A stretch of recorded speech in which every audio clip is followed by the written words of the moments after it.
Eeny, meeny, miny, mo. Eeny, meeny, miny, mo. Eeny, meeny, miny, mo. I can never decide which one of these I like the most. But do you want to find out about the history of these? You're about to find out.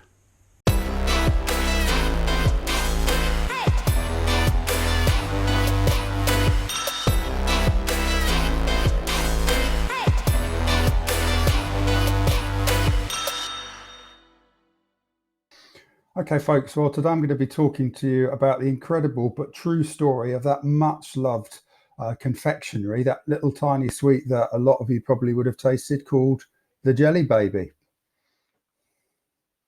So the story all begins in 1864 with a German immigrant, and he's working for Fife's, the confectionery company, when all of a sudden he has a brainwave, an idea. Why not, he thinks, why couldn't I create a little jelly teddy? Because it would be really popular with the kids and we're going to sell loads and loads of them. So that's exactly what he does.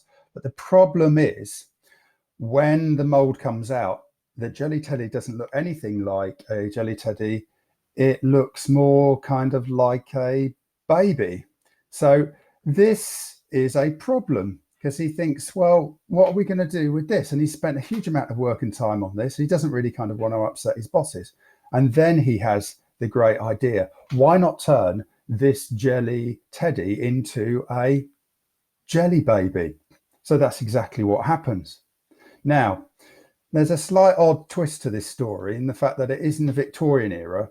And as you might be aware, that in the Victorian era, things weren't necessarily good for a huge amount of people, linked to social deprivation, overcrowding, urbanization, industrial revolution, and so on and so forth.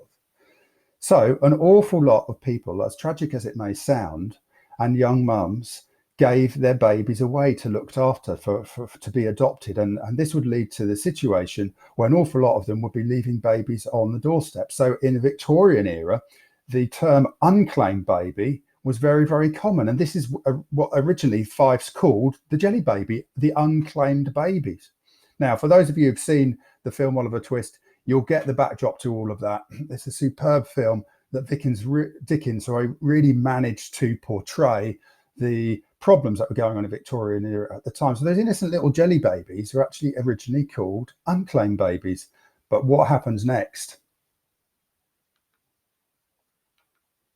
Well, this happens next. A little war that you might have heard of called the First World War. And this all kicks off in 1914, as I'm sure you're aware of, carries on all the way through to 1918. Millions of people die. It has a catastrophic and tragic consequences for people all around the world.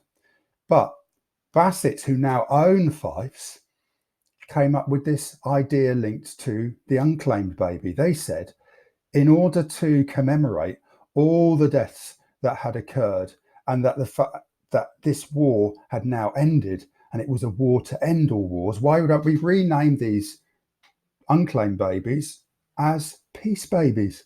And that's exactly what happened.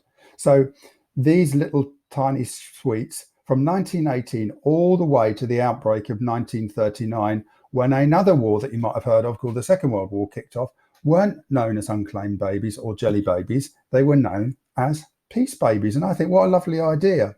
However, there is tragedy there too, isn't there? Because 1939, the Second World War kicks off, sugar becomes rationed as well. And the whole notion of these babies being peace babies, well, kind of doesn't make sense.